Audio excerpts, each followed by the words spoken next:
Okay folks, I'm going to call this video, I guess it's on the bug out vehicle, using your RV as a bug out vehicle, the elixir of life. Now I know most of y'all are going to pop off and say, oh, you're going to talk about booze. No, that's not the elixir of life. Water. We all need water. Now, I've seen these fancy RVs come with reverse osmosis to the whole thing. Or 3-stage filters to the whole RV. Now let me tell you a little fact. In an emergency situation, the only time you need super filtration or really good water is what you put inside your body.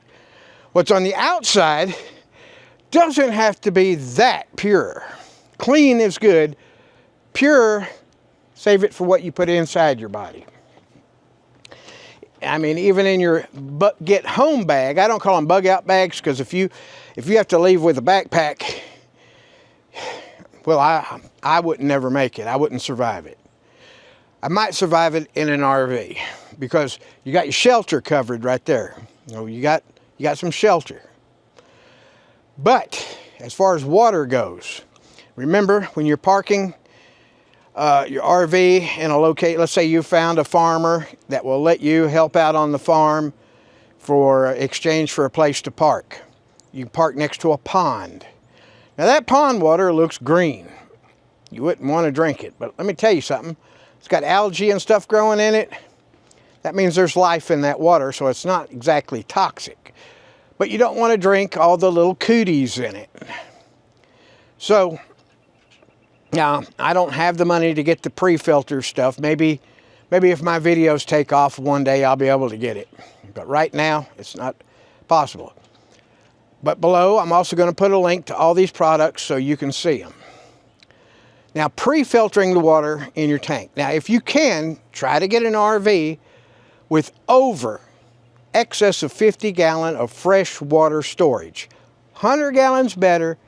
50 gallons, I would say, is the minimum. Now, to put in that freshwater tank, you got to remember, this is for flushing your toilet, taking a shower, washing the dishes, not cooking with, but washing the dishes, stuff that's going to go out in your gray water. That right there is what I'm going to talk about first. You can go to the pond, just take a cloth, a bed sheet, and put over the intake. That'll get the big bugs and sticks and big pieces of algae out. You can get a 12-volt pump. Now you can do it by hand, but it'd be easier just to get a 12-volt pump. They don't cost that much. And you put your cloth over the intake where you're pumping out of the pond, keep the big stuff out. They also make stainless steel water filters. Why stainless steel? Because when you're done, you can clean it and use it over and over and over again. The links below starts out with 150 micron, which gets out most of the algae and stuff. Then it goes down to a 50 micron.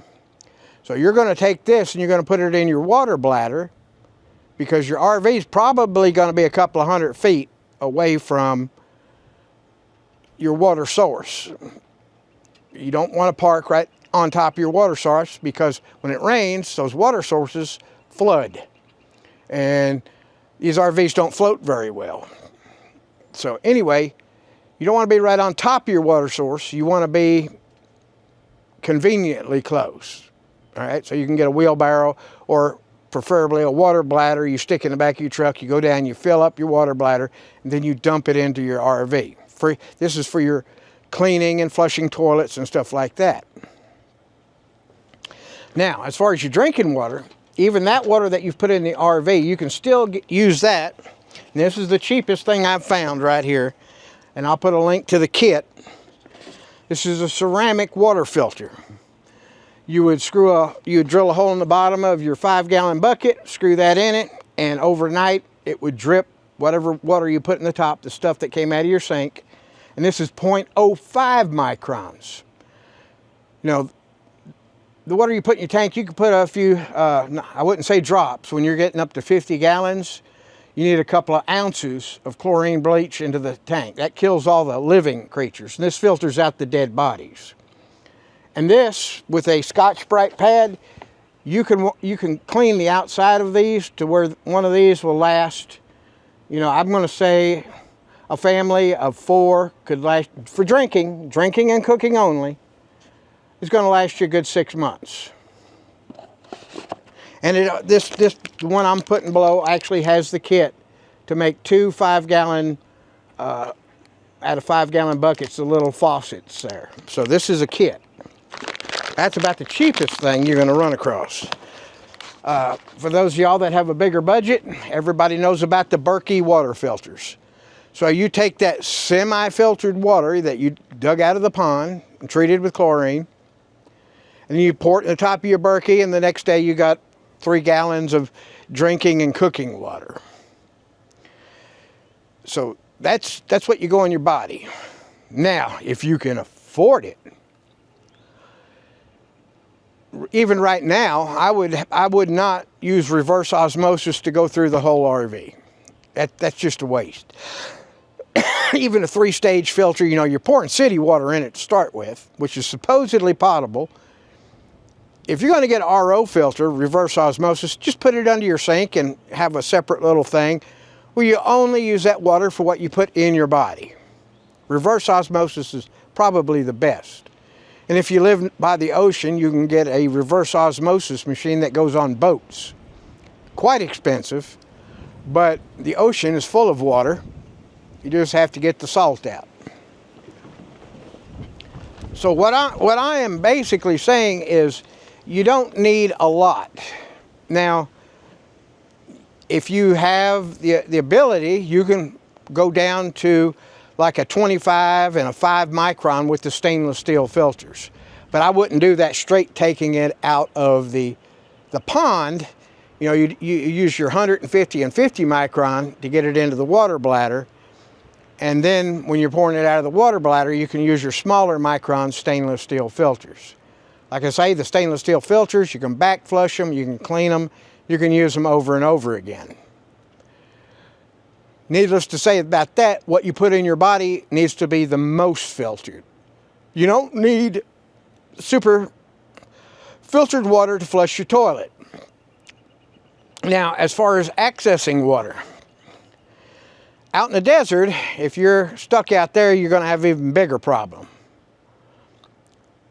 That's why most people say, I'm going to bug out to the Rockies. Well, water's the main problem. And a lot of times in the desert, the answer with not enough rain is too much, and it happens all at once. So you have to be really careful where you park.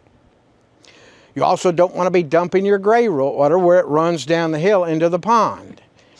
So you're going to try to keep that pond as natural source as possible. If you park next to a river, there's lots of rivers around Tennessee, Kentucky, which is good because then you got fish for food and other things. You know, other animals come to water for water. So you want to make sure to find out whether you're above or below a dam. If you're below a dam, God forbid the dam breaks, but that's going to be a big rush of flood water. So if you're by a river below a dam, you need to be an elevation at least as high as the dam is. Now, if you're on the back side of the dam where the lake is, you can get a little bit closer, but you still need to know what maximum flood stage, you know, what it takes to go over the top of the floodgates and get at least 2 or 3 feet above it. Sometimes you can do that because there's a pretty steep hill next to that lake. You know, you get up the hill. You might even get within 100 foot in that case. But if you're on the other side, the low side of the dam, you want to be a couple of 100 foot above it. So you may have to go, you know, a couple of 3 football fields away, 1,000 foot. In that case, you may want to get a wagon or something to haul, you know, where you don't have to haul 5 gallons at a time. You can haul, you know, 20 gallons at a time of pre-filtered water out of the source. Even out of a lake, if it's running water, there's still a deer, Bambi, still upstream from you, peeing and pooping in that running water. So the bacteria is still there. And today, 99.9% of the people don't have immunity built up to any of those type of pathogens. You know, back in the old days, you know, we went swimming in pond water. Yeah, we didn't know any better. But to these days, people go swimming in the lakes. You know, and the lakes are basically a sewer for the rest of the land. So, and people today, they're so used to drinking bottled water and all like that, they have no resistance at all to pathogens in the water. So just remember that you can save the super filtered stuff for what you put in your body. What goes on the outside of your body, if that makes you sick, you got bad problems. You just ain't got no immunity at all.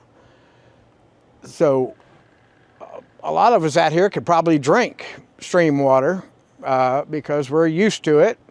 We live in, you know, the country. You live with poop around everywhere. So we got a little bit of immunity already built up. But people that are not used to in that, they're going to have huge amounts of immune deficiency. What's wrong with my camera? Why isn't it following me? So, there's your water. Now, I'll put links to these steel filters and all like that down below. Now, the Berkey is going to be the most expensive. Well, not the most. The reverse osmosis will be the most expensive.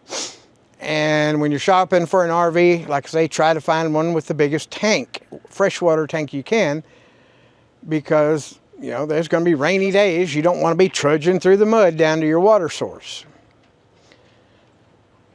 So there's my, I don't know how many minutes long this video is going to be, but like I say, I'll put links below to these products. And if you're looking for an RV to go just hobnobbing in, yeah, you can get a regular filtration system to go in your RV where you're pouring your water into your tanks. And that's fairly clean water, you know, just a sediment filter and a carbon filter.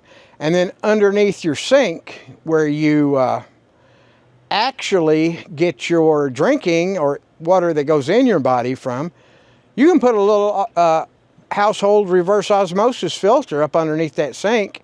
And if you're lucky enough to have an RV with an ice maker, make sure you hook the ice maker up to the reverse osmosis machine. So you get really good clean water. I have nothing problem with good clean water.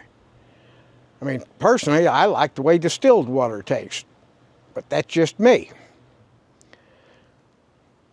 So, anything other than that? Anything you want to add, Abner? Poor Abner, he's all blind. He's blind and beat up.